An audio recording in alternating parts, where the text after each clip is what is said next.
Yeah. Okay, I'm going to treat this as a straight putt. It's called that hole. I'm going to treat this like a straight putt. Okay. And what I'm going to do is I'm going to do three things. I'm going to get behind the line from ball to target and sight the line. And second, I'm going to walk up to the ball and aim the putter. And third, I'm going to square up to the putter as aimed and check to verify that I like where I've aimed it. At that point, I'll be in position to quit aiming the putter for line, and I can go into my routine for distance and then straight stroke. The thing about aiming it from behind the ball for line is that you don't really just look at the line just to be looking at it. You look at the line solely for the purpose of anchoring the perceptions of the line on the ground in the immediate vicinity of the ball, so that when you walk up from behind the ball to the ball, your perceptions don't have to be kept in mind. You can relax and recreate the aim based on the spot on the ground in front of the ball or whatever it is you're using. So I'm going to do those three things right now. Okay, first, when I sight the line, the first thing to notice is I stand on the line back here with my body.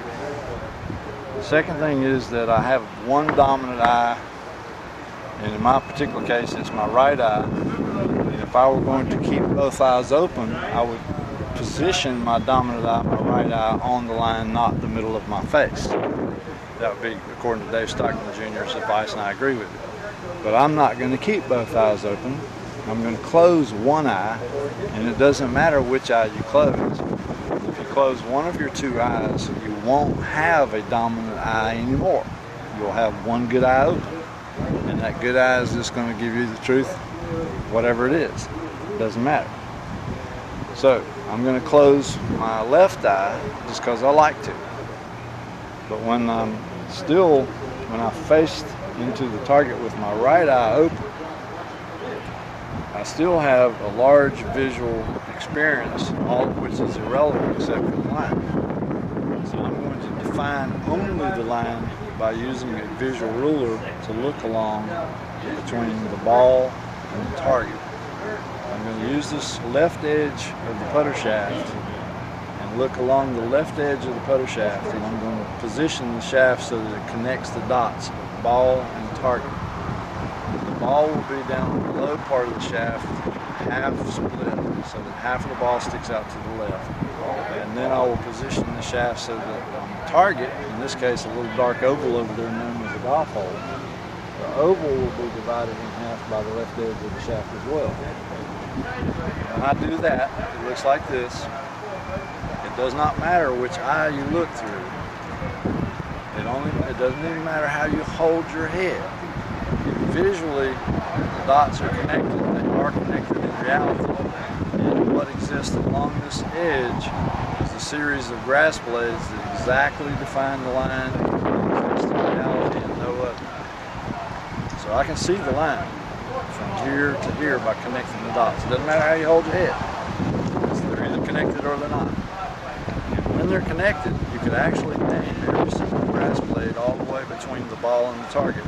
Say these grass blades are on the line, and these over here are not, and these over here are not. And you can have a precision of about a quarter of an inch at worst, eighth of an inch, a tenth of an inch left or right of the exact line, all the way to the hole. All right. Now, as I said, nobody cares about the line itself. It only matters of aiming the putter down the line. So why are you doing this? You're doing this so you can find the exact spot a little bit in front of the ball that is exactly straight down the line. And that spot is going to be a dark spot or a light spot, something that will show up with the ball here. The spot's going to be 5 or 6 inches down in front of it, maybe 10 inches down in front of it. The reason the spot has to be that particular closeness to the ball is that when you get beside the ball and look down, your visual world is going to consist of about 1.5 to 2 feet either side of where you're looking. So you got to be within that range, so you don't have to turn your head to look for the spot while you're aiming the putter. All right. So on this line, I found what I consider to be a spot, and I watch the spot, and I can show you the spot.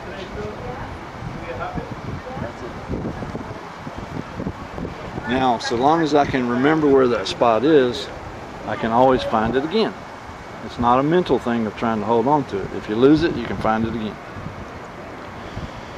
But if you do remember where it is, you can actually go and have a sandwich before you come out here and point the putter, and nothing will change. You can relax because it's subjective reality and it's anchored on the ground. And all you do is walk up to the ball and point the sweet spot of the putter straight through the back of the ball, aim down the line. So let me show you to do that. That's the second thing you do. Walk up and aim your putter. There's the spot. I'm aiming the sweet spot of the putter through the center of the ball. Here's the sweet spot. Here's the center of the ball. Back, middle, front. Connect all those dots on one little line. Here's the spot I'm aiming over. Now, the line right here is the same as the T shape of the putter. The putter itself is a T, top of T, stem of T. And wherever you aim it, it must be flush and perpendicular to the opposite T on the ground, which is where you want your ball to roll. The definition of a straight putt is a putt that always rolls the ball exactly where the putter itself is aimed. The putter is aimed as the definition by its T. You have the opposite T always available for you. Just look at your putter and you can see it. And when you aim your putter down that spot in front, you have to have this putter flush to the aiming tee so that the putter is actually square to the line. Not only is the sweet spot of the putter pointed through the center of the ball down the line, but the putter in fact is perpendicular, the putter face is perpendicular to that line as well. When you're done with that, you're done aiming the putter and you're ready for the third part, which is check. You have to square up to the putter and decide for yourself that you like what you've actually done. This is the part that golfers never do right because they don't know about the gaze. The gaze is the direction that the eyes point out of the face. If the eyes point straight out of the face, they point the same way the face aims, from top of ear across pupil out straight out of the face, which is perpendicular.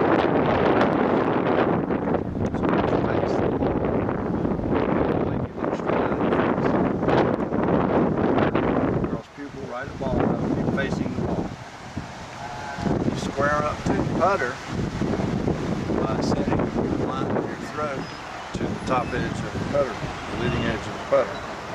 This matches this, and that will square your body up. Checking from beside the ball, checking the aim of the putter requires you to be able to do two things. One is direct your line of sight on the ground with the head turned, dead straight line. And second, the same line perpendicular to the face of the putter. That's why you square up to the putter. Keep those lines the same.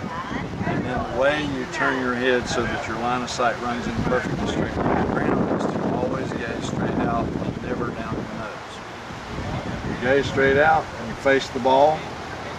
You square up to the putter, and then you turn your head apple on a stick, and whatever shows up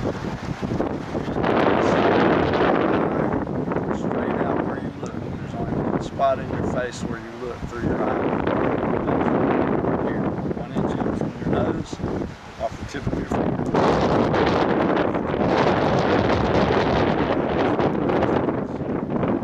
I close, you can see that there's an arrow point right there where your finger is. There's an arrow point right in the midline of your vision. And if you put that arrow point on this line that you're putting, the aim of your putter, roll your head, that arrow point progresses down that line in a straight line. Whatever shows up at the top of that arrow is where your putter is actually pointing. So now I've got an aim putter and I'm going to check it. So I square up, I set my face straight down to the ball, straight out of my face, I'm looking straight out. I see the arrow, I roll my head apple on a stick, whatever shows up on that peak, if it hits the target, I'm good to go. Putt straight. In this particular case, it hit the target and hit the center, so I'm ready to putt straight.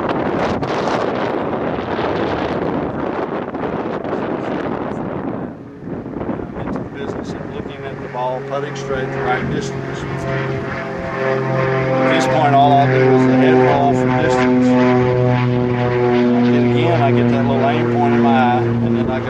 potato, let it putt straight. Of course, this has little breaks, so we didn't do the aiming, the reading part to pick the target. But that was a straight putt because it went down.